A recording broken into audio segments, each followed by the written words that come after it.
Good morning, students. In my previous video, we have introduced the basic concept of center of mass and how to solve numerical on this concept. Today, we will discuss motion of center of mass and related examples. Basically, if we recall the basic formula which we have done for center of mass, this is capital R, this is position vector of center of mass equal to 1 by m, summation I equal to 1 to n, mi r I.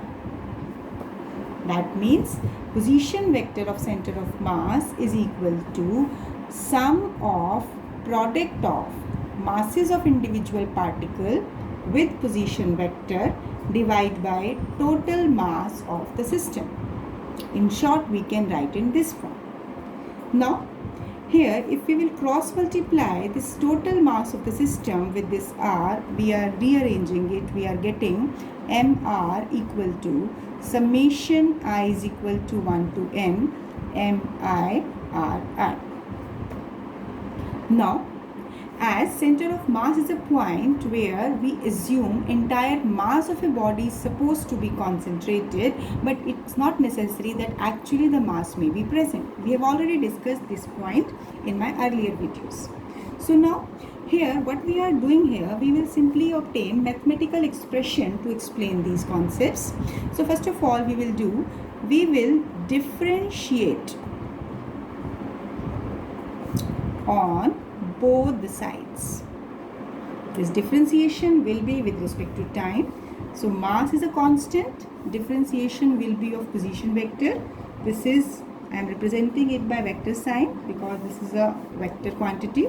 So m dr by dt, this is equal to, yes, before it I will before just differentiating it, I will just write one more step. I will just elaborate it, I will expand it, like I is equal to 1 2 up to n, so it will be m1 r1 plus m2 r2 and so on mn rn. So i's value is varying from 1 to n. Now we will differentiate on both the sides. Now I have done differentiation on the left side. Now for the right hand side, it will be m1 dr1 upon dt. See, this is only mathematical concept. We are taking this mass of individual first particle to be constant and position vector is changing with time. Similarly for second particle, as if we assume the body consisting of n particles having different masses represented by m1, m2 up to mn.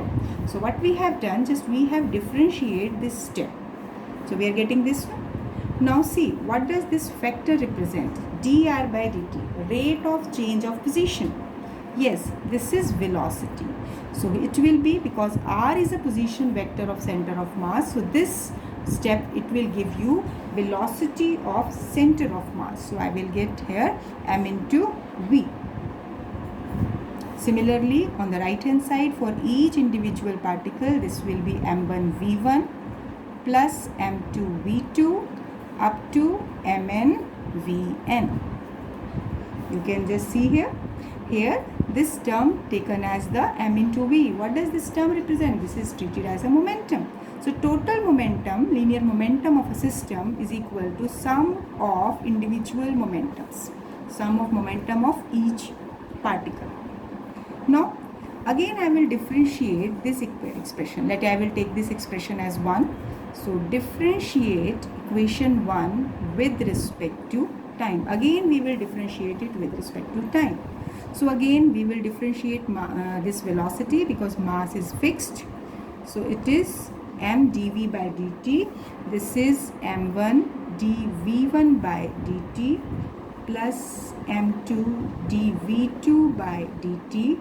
So up to the last particle, if we are differentiating, we are getting this one. Now see again, what does this term represent? Rate of change of velocity. Yes, you are getting it right. This is acceleration. So m into a. Here a, capital A I am representing. I am representing this by capital A. This is taken as acceleration of the entire system. total acceleration. So it will be equal to m1 a1. This is for first particle.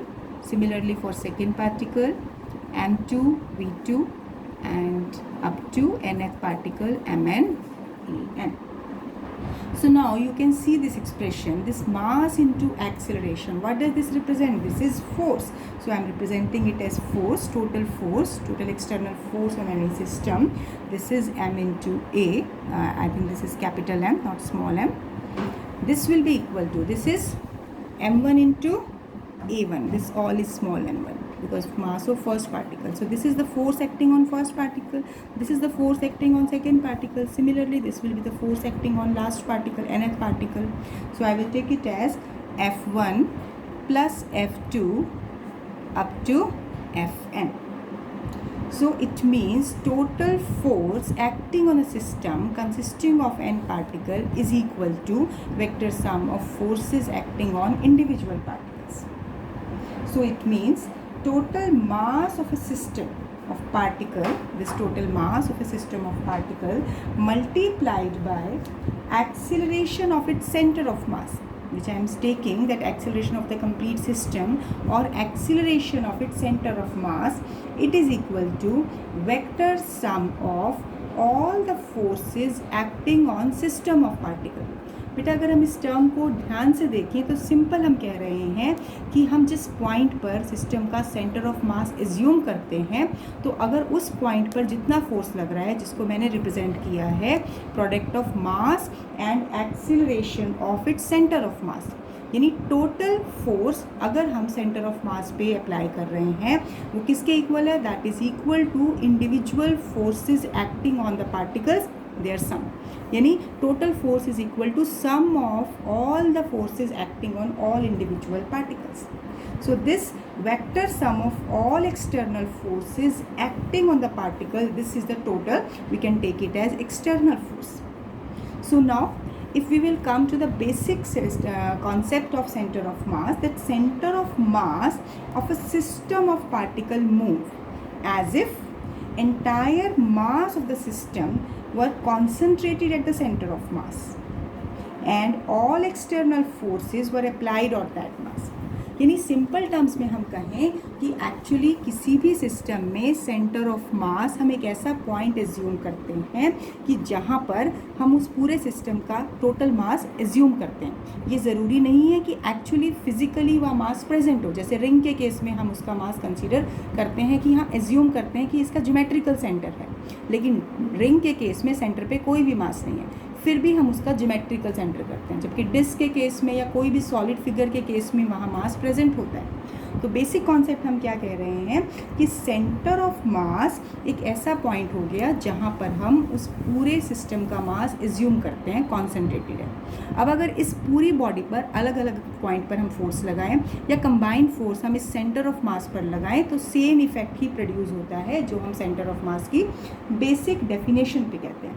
यानी क्या कहा मैंने कि centre of mass of system of particle move as if entire mass of system were concentrated at center and all the external forces were applied at that point. यानी यहाँ पर force लगाओ या हर पार्टिकल पे इंडिविजुअल फोर्स लगा के उस पूरे सिस्टम को मूव कराओ तो सेम ही इफेक्ट प्रोड्यूस होगा. सो बेसिकली अब अगर हम ये कहें कि किसी भी सिस्टम पे ये लगने वाला अगर एक्सटर्नल फोर्स ज़ीरो हो जाए तो इसका फिजिकल सिग्निफिकेंस क्या है?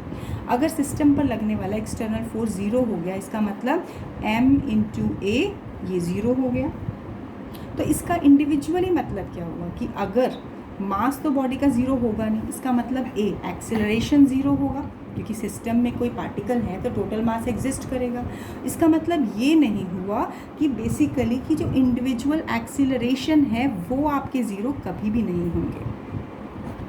देखिए हम कहते हैं कि total force is vector sum of individual forces. अगर ये फैक्टर ज़ीरो हो गया इसका मतलब ये नहीं होगा कि इन सब का टोटल सम ज़ीरो होगा, लेकिन इंडिविजुअली ये टर्म ज़ीरो नहीं होंगी उस केस में. इसमें एक्सेलरेशन इंडिविजुअल पार्टिकल्स का एग्जिस्ट करेगा. इसको और क्लियर करने के लिए मैं आपको एक एग्जाम्पल देती हूँ.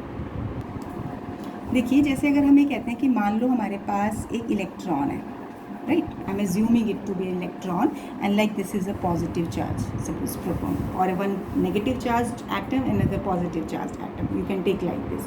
अब क्या होगा, ये दोनों atoms या दोनों molecule, कुछ भी कह सकते हैं, electron and protons which we are considering just to show कि एक negative charged है, एक positive charge है.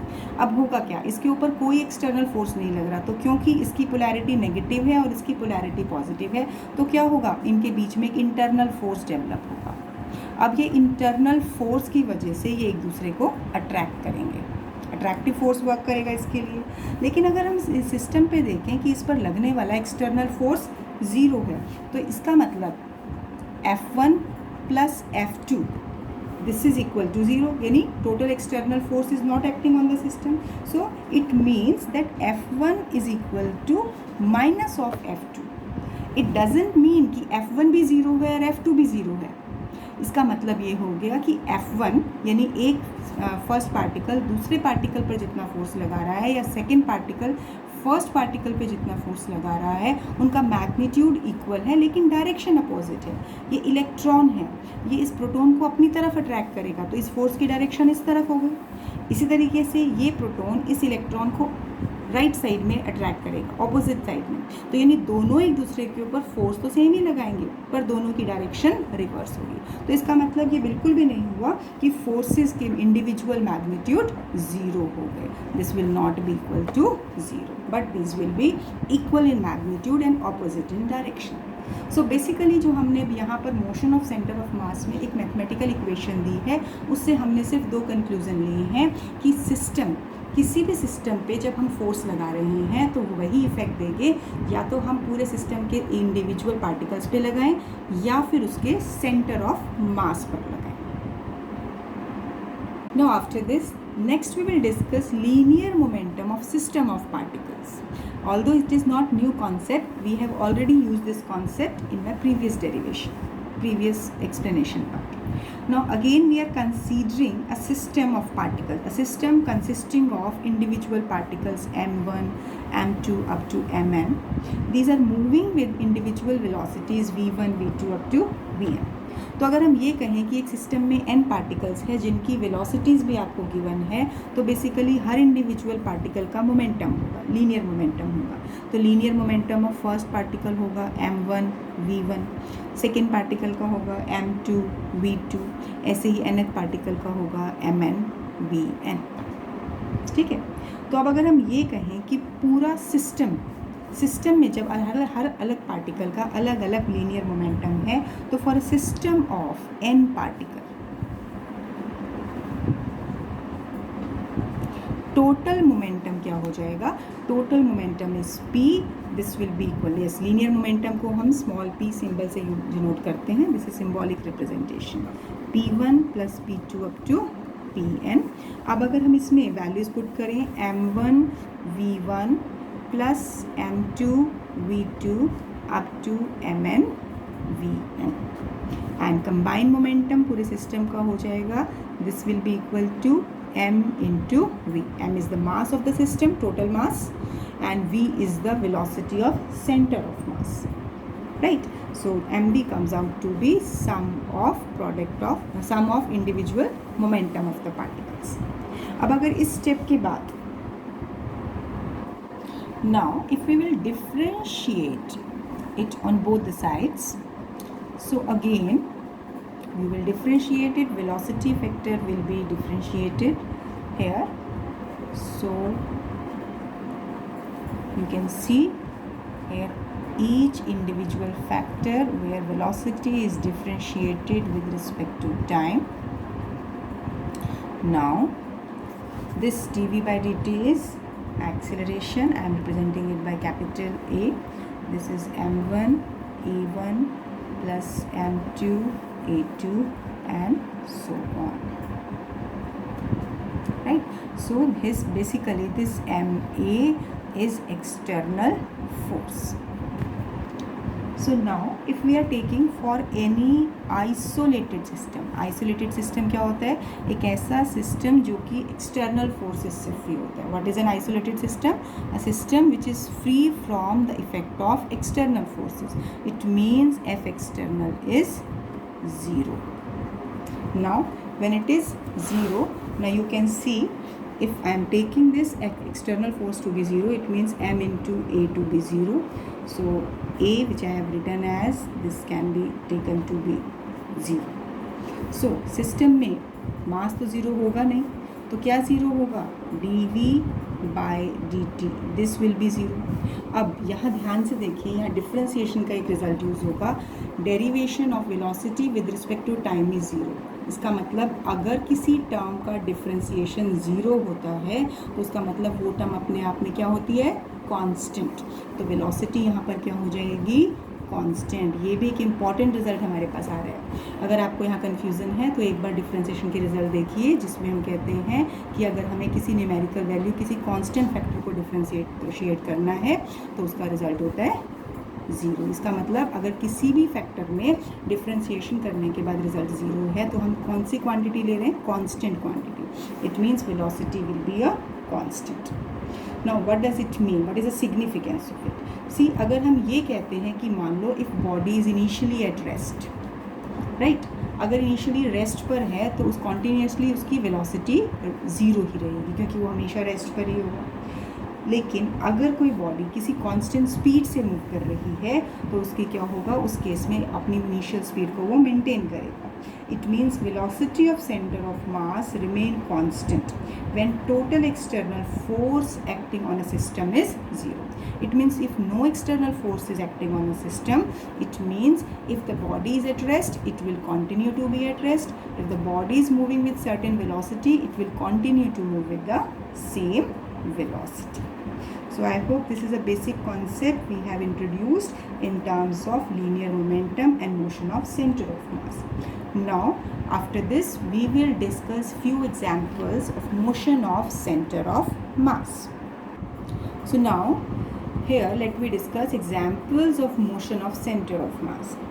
देखिए, अगर हम इस केस में सबसे पहले एक एग्जाम्पल स्टडी करते हैं, मान लो कोई न्यूक्लियस है वो डिसइंटीग्रेट होती है. Let we take an example of a disintegration of a nucleus, like radium is disintegrated into radon and alpha particle. So this is only under the effect of internal forces. No external forces are acting on it. This point should be very clear to you.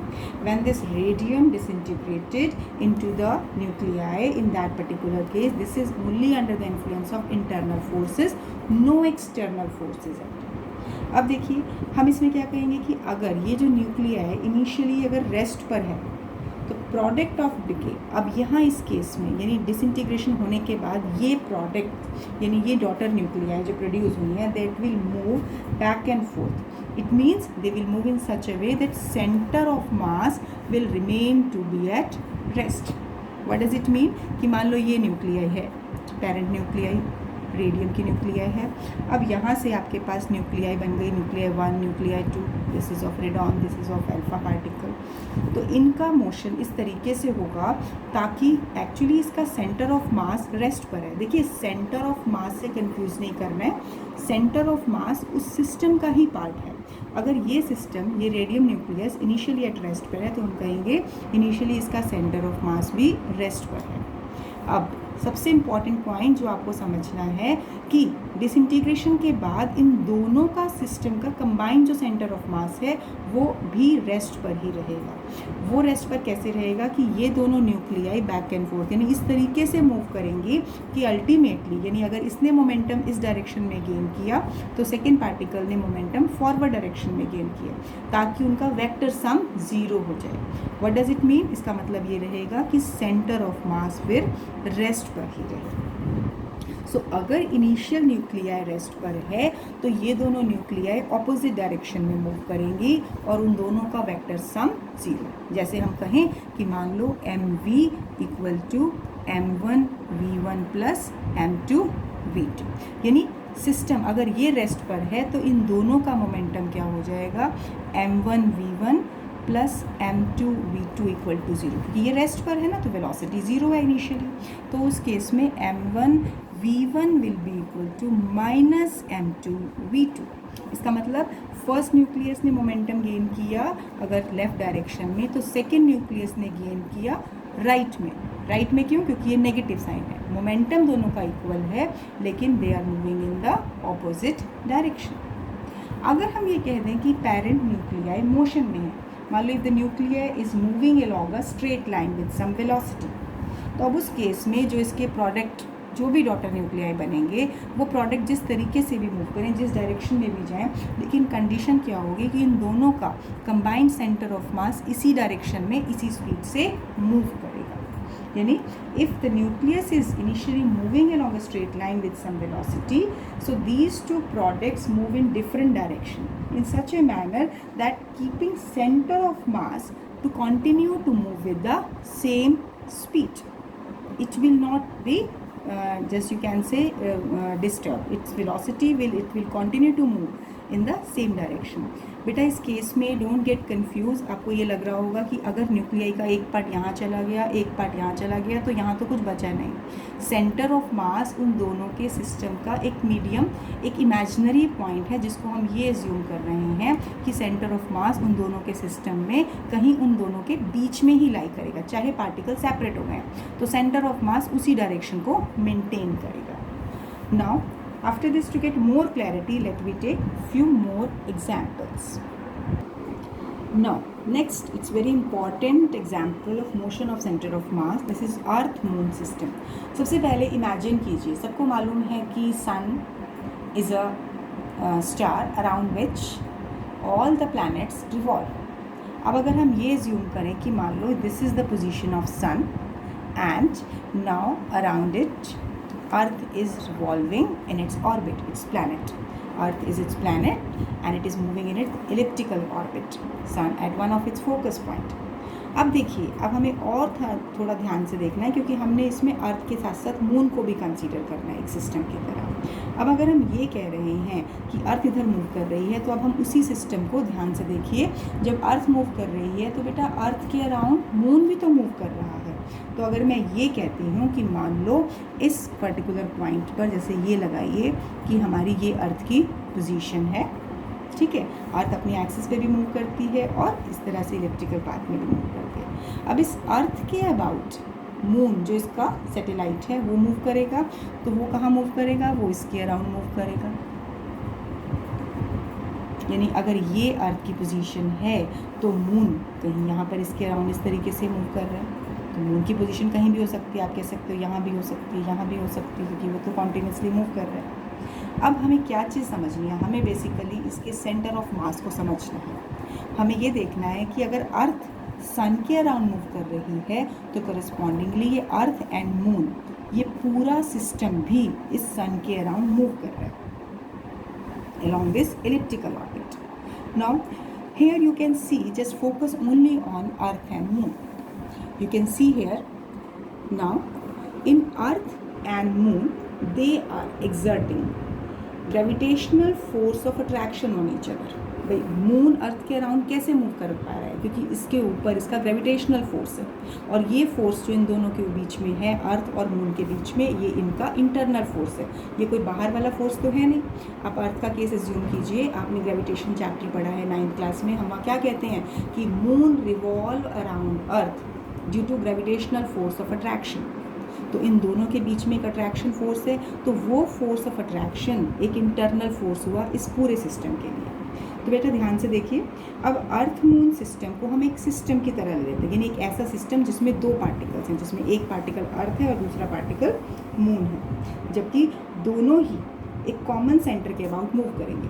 तो अब देखिए centre के about की जब हम बात कर रहे हैं तो मान लो हम ये कह रहे हैं कि ये अर्थ है और ये मून है, ठीक है। सबको मालूम है कि mass of earth is very much large as compare to moon. तो हमने सेंटर ऑफ मास के बारे में क्या पढ़ा है कि centre of mass always lie closer to heavier mass, heavier object. इसका मतलब सेंटर ऑफ मास कहीं यहाँ अर्थ की तरफ लाई करेगा। अब अगर हम इसको देखें इस अर्थ मून सिस्टम पे, ठीक है, अर्थ मून सिस्टम पे हम देख रहे हैं ये अर्थ, ये मून, ये इनको ज्वाइन करती हुई एक लाइन हम इमेजिन कर रहे हैं। तो ये जो इनका सेंटर ऑफ मास लाई करेगा वो अर्थ के क्लोज लाई करेगा। अब ये जब अर्थ के क्लोज लाई करेगा तो यानी यहाँ हम इस पॉइंट को जो मैंने इधर क्रॉस से दिखाया, ये बेसिकली इसका सेंटर ऑफ मास हम एज्यूम कर रहे हैं। ठीक है, तो ये पॉइंट क्या हो गया, सेंटर ऑफ मास। तो अब हम यहाँ पर क्या कहेंगे कि एक्चुअली जब अर्थ मूव कर रही है सन के अराउंड, तो मून अर्थ के साथ साथ ये पूरा सिस्टम मूव कर रहा है सन के अराउंड। या हम सिंपल टर्म्स में कहें कि अर्थ मून को एक सिस्टम ट्रीट करे, तो इनका जो कॉमन सेंटर ऑफ मास है, यानी कॉमन सेंटर ऑफ मास इस इलिप्टिकल पाथ पर मूव कर रहा है, इस इलिप्टिकल पाथ पर मूव कर रहा है। तो देखिए, हमने कहा कि अर्थ मून एक सिस्टम है जिसमें दो पार्टिकल्स हैं, मास सारा यहाँ पे कॉन्सेंट्रेटेड है अर्थ की पोजीशन पे और मून पे। अब जो हमने इसका कॉमन सेंटर पॉइंट लिया, जिसको हमने सेंटर ऑफ मास किया है, तो ये फिक्टिशियस पॉइंट, एक्चुअल मास थोड़ी ना प्रेजेंट है, लेकिन अब सेंटर ऑफ मास हम एज्यूम कर रहे हैं क्योंकि it will lie closer to heavier mass, यानी यहाँ पे भी देख सकते हो, ये जस्ट इसका हमने एक्सप्लेनेशन के लिए बनाया। तो इसका मतलब सेंटर ऑफ मास ज़रूरी नहीं है कि वहाँ एक्चुअल मास प्रेजेंट हो, लेकिन अब ये सेंटर ऑफ मास इस पूरे सिस्टम का सन के अराउंड मूव करेगा। यानी यहाँ पर अर्थ मूव कर रही है, ये मून मूव कर रहा है अपनी अपनी पोजीशन पे, और सेंटर ऑफ मास इस पाथ को मेंटेन करेगा। यानी कि बेसिकली जब भी हम बात करते हैं motion of centre of mass, तो उस इमेजिनरी पॉइंट के मोशन को हम डिस्कस करते हैं। वहाँ कंफ्यूज नहीं होना है कि वहाँ मैटर तो है ही नहीं, वो कैसे मूव कर रहा है या वो कैसे रेस्ट पर आ रहा है। Centre of mass is a fictitious point. बस हम ये याद रखते हैं कि किसी भी सिस्टम में जब दो पार्टिकल हों या दो से ज़्यादा कितने भी पार्टिकल हों, उनके कहीं बीच में लाई करता है, और अगर एक मास हैवियर है तो हमेशा वो पॉइंट हैवियर मास के नियरर होता है, क्लोजर होता है, जैसे कि इस केस में। So it means earth moon moves in such a way that its centre of mass follow the elliptical path around sun. Now let me take one more example. This is motion of center of mass of firecracker exploding in air. देखिए, fire cracker which usually explode. अब आप क्या देखते हैं, ज़रा इसको करने से पहले एक इमेजिनेशन हम दिमाग में बिठा लेते हैं कि जब क्रैकर एक्सप्लोड होता है तो आप क्या देखते हैं कि जो उसके फ्रेगमेंट्स होते हैं वो डिफरेंट डायरेक्शन में चले जाते हैं। मान लो ये फायर क्रैकर है, तो इसके जो पार्टिकल स्प्लिट होगा, जितने पार्टिकल्स में, अगर एक बड़ा है तो उसमें अगर वो इतना बड़ा है तो वो छोटे छोटे पार्टिकल्स में स्प्लिट होकर अलग अलग डायरेक्शन में मूव कर जाता है। ऐसा होता है कि भाई ये फायर क्रैकर, ये बॉम्ब जो भी हम लेते हैं, इसको जब ये बर्न करता है, जब ये एक्सप्लोड करता है, तो बेसिकली इसके डिफरेंट फ्रैगमेंट्स डिफरेंट डायरेक्शंस में चले जाते हैं। तो अब हम यहाँ पर इस मोशन को अगर हम डिस्कस करें, और अगर हम ये कहते हैं, मान लो कि हमारे पास एक फायर क्रैकर है, मान लो ये पी पॉइंट पे, अगर वो हम कहें कि इस तरह से इलिप्टिकल पाथ में मूव कर रहा है, मान लो मोशन दिया हुआ है, हमने इसको एक्सप्लोड करके फेंक दिया है, ठीक है। तो एक्चुअली क्या होगा कि अगर फायर क्रैकर इस पाथ को फॉलो कर रहा है तो एक्सप्लोजन के बाद भी ये इसी पाथ को फॉलो करेगा, बेशक इस पाथ पे कोई पार्टिकल प्रेजेंट हो या नहीं हो। अब अगर हम कहते हैं कि इस पॉइंट पर ये बॉम्ब या फायर क्रैकर एक्सप्लोड हो जाता है, तो क्या होगा, मान लो ये 2 पार्टिकल्स में स्प्लिट हुआ, 3 में हुआ या 5 में हुआ या एप्पल नंबर में हुआ, तो उसमें क्या होगा, हर पार्टिकल जिसमें ये स्प्लिट हुआ उसका अपना एक पैराबोलिक पाथ हो जाएगा, अलग अलग हो सकता है, लेकिन इनकी कॉमन जो सेंटर ऑफ मास होगा वो चेंज नहीं होगा, वो इसी पाथ को फॉलो करेगा। सो कॉमन सेंटर ऑफ मास होने का मतलब ये हुआ, कॉमन सेंटर, कि जो सेंटर ऑफ मास इस सिस्टम का एक्सप्लोजन से पहले था, वो जिस पाथ पे मूव कर रहा है, जिस डायरेक्शन में मूव करेगा, उसी डायरेक्शन में एक्सप्लोजन के बाद भी मूव करेगा। So as this explosion is caused only by the internal forces, so only the center of mass of all the fragments will continue to move along the same parabolic path of the cracker as before explosion. ये point बहुत अच्छे से clear होना चाहिए बेटा आपको। I am repeating कि जब भी कोई बॉम्ब, जब भी कोई फायर क्रैकर किसी पाथ में मूव कर रहा है, मान लो अगर मैं ये कहती हूँ कि मान लो यहाँ पे एक फायर क्रैकर है, वो एक्सप्लोड नहीं हो रहा, तो अगर ये एक्सप्लोड नहीं होता तो ये कैसे जाता है, हमने इसको ऐसे फेंका तो ये इस पाथ पे मूव करता, ठीक है। लेकिन अगर इस पॉइंट पे या किसी भी एक पॉइंट पर ये एक्सप्लोड हो गया तो इसके जो डिफरेंट पार्टिकल्स हैं वो अलग अलग पाथ में जाना शुरू हो जाएंगे, तो उस इमेजिनरी पाथ पे उसका सेंटर ऑफ मास मूव करेगा। So this is all about how the motion of centre of mass is there in explosion of the bomb. I hope this is clear to you now. one small point I am discussing, that is again discussing the motion of this center of mass. This is binary stars. This is a brief description I am giving. Binary star, as the term indicate, binary means two, यानी two का concept है. Binary is related with the two, यानी two stars bound to each other by some gravitational force and orbiting around their common centre of mass. Such a system is called binary star. What is it? That two stars bound to each other, यानी दो stars हैं जो एक दूसरे के gravitational force से bound हो and दोनों ही मूव करें about their common centre of मास. अब इसको हम कैसे डिपिक्ट करें? Series SIRIUS, series is an example of this binary star in a universe. अब अगर हम ये लेते हैं कि मान लो इसमें हमारे पास टू स्टार्स हैं, तो जैसे अगर हम ये ले मान लो कि suppose this is the first star, let it be having mass Ma here, and the second star of it, let it is, suppose at this point this is having mass Mb.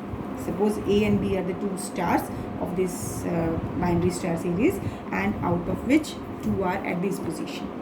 अब अगर मैं इनका common एक axis point बना दें, एक line बना दें जिनको ज्वाइन करते हो, ये पोजीशन लगा लो, तो ये एक्चुअली इसका हम ले लें कि इनको कॉमन पॉइंट पे जहाँ ये मीट कर रहे हैं कहीं इनके बीच में it will be centre of मास होगा. अब अगर हम ये कहें कि सेंटर ऑफ मास को हम ऑरिजिन ट्रीट करें, सबसे पहले हमने क्या लिया कि हमने लिया कि टू स्टार्स हैं जो हैं A एंड B और उनके मासेस हैं Ma एंड Mb.